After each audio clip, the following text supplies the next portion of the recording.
Sawadee-kap, I'm JP Mestanza, and this is Monday, October 11th. Welcome to Phuket Extra, brought to you by pbcphuket.com.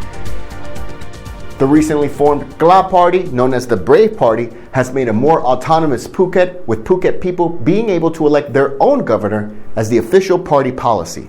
The news was announced by key party member Korn Chatikavanij in Phuket on Saturday. Mr. Korn is a former Democrat Party member who served as finance minister under the Phuket Vegetarian government when he was named Finance Minister of the Year for 2010, both globally and for the Asia-Pacific region by the Banker magazine and the Financial Times. He started the Kla Party in early 2020, and he was in Phuket to confirm Tames Kraitat as the Kla Party candidate for Phuket in the next general election. In a special interview conducted on behalf of the Phuket News, Mr. Korn explained that Phuket is a premium world-class destination, but that the broad infrastructure is still substandard and that there is still a lack of care for the environment.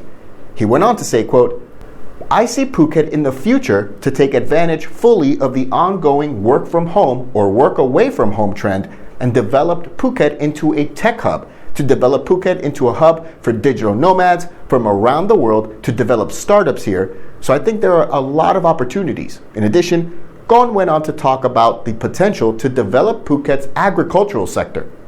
The fact that Phuket has suffered during COVID from lack of food security, the fact that it needs to import virtually everything Phuket eats, I think that has reawakened some thought in Phuket developing investment in premium agriculture in order to support Phuket business and Phuket residents. One critical question asked was about the Kla Party's position on many Phuket people long calling for the island to be granted more autonomy in its own administration. For years, local Phuketians have voiced concerns about Bangkok-based decisions dismissing the island's critical needs. Asked whether he believes Phuket people should have more say in the political decisions that affect their lives and have an elected governor, as they have in Pattaya, instead of what is currently only an assigned governor appointed by the Ministry of Interior, Mr. Korn replied, 100% I totally agree with that sentiment. Phuket should be able to elect at least its own governor. The governor should have power over the budget in order to ensure that everything that we have discussed just now regarding improving infrastructure quality is done for Phuket by the Phuket people.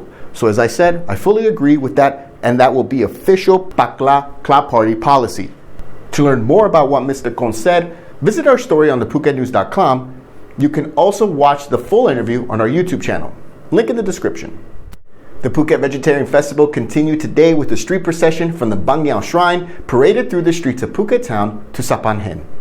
Today's procession saw more people come out to line the streets and receive blessings from Masong's spirit mediums. And tonight, firewalking ceremonies are set to take place at several Chinese shrines starting at about 8 p.m., although subject to change. Tomorrow, October 12th, we'll see morning street processions from the biggest shrine in Phuket town, the Jui Tui Shrine on Ranong Road. Several events are also scheduled for Tuesday, including the blade ladder climbing at Samkong Shrine and Bang Miao Shrines, both in Phuket town, while the Nail Bridge crossing is expected to take place at Sapam Shrine. On Wednesday, the 13th, the morning street procession will start from Katu Shrine to Phuket town. In the evening, you can see the firewalking ceremony at the Bang Miao Shrine, Cheung Tele, and Samkong Shrines. To learn where these shrines are, visit the link in the description. 166 new total COVID infections were confirmed on Sunday night, including 2 Phuket Sandbox tourists, while 2 more deaths were also attributed to COVID-19. Since the pandemic began, Phuket recorded 13,049 cases and 90 deaths total. 98% of these cases were confirmed since April 3, along with 97% of COVID deaths. During October, Phuket has so far recorded 1,731 total cases, an average of 173 cases per day, along with 12 deaths for the whole month so far.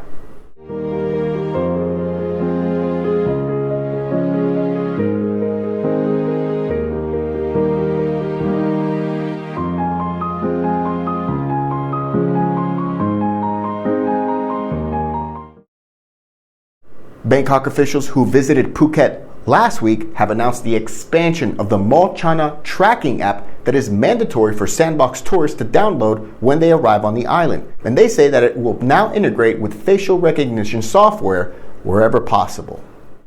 The Minister for Digital Economy and Society, Chaiwa Tanaka led a meeting at Phuket Provincial Hall last Friday to announce the expansion of the MorChana app, saying it's now integrated with the island's 2 command centers, the Phuket Sandbox Operations Center in Phuket Town and the Command Control Center operated by Patong Municipality, both of which are meant to receive information regarding tourists.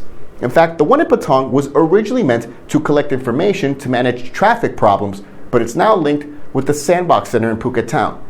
Sandbox tourists have to download the app while they are in Phuket, and the app can be used to track the tourist and signals the location where tourists are every half an hour to both centers. In addition, with the project to develop Patong into a smart city still ongoing, plans include the implementation of facial recognition software with CCTV in Phuket Sin City, and the ministry is now working to implement this with the MorChana tracking app. For more, visit thephukenews.com. The new school term is set to begin on November 1st, which will see many students and teachers nationwide finally return to the classroom. And in a bid to boost the confidence of parents and students over health and safety concerns, random antigen testing will be carried out on school children. The measure was announced by a deputy government spokeswoman over the weekend and says that tests will be conducted every 2 weeks among the 10 to 15% of returning students. This also included the 12 to 18-year-old students, many of whom have been vaccinated or at least received 1 injection of the Pfizer vaccine, as vaccinations are still taking place nationwide. Officials mentioned that this measure was put in place after concerns were mounting over the health and safety of students, some of which were publicized by Thai students themselves on viral TikTok videos where they voiced their doubts about the return to on-site classrooms. For more, visit thephukenews.com. Thanks for joining us here today on this Monday edition of Phuket Xtra, brought to you by pbcphuket.com. Join us again tomorrow. Until then, stay classy, Phuket. Phuket's rapid modernization has made it one of the world's premier holiday destinations. Investors can still buy quality condominiums for as low as $75,000, and luxury properties can go all the way up to $20 million. Condominiums in Phuket are a safe, secure bricks-and-mortar investment offering foreigners freehold ownership. Call or email Thai Residential, Phuket's #1 trusted real estate advisor, to find your perfect Phuket property.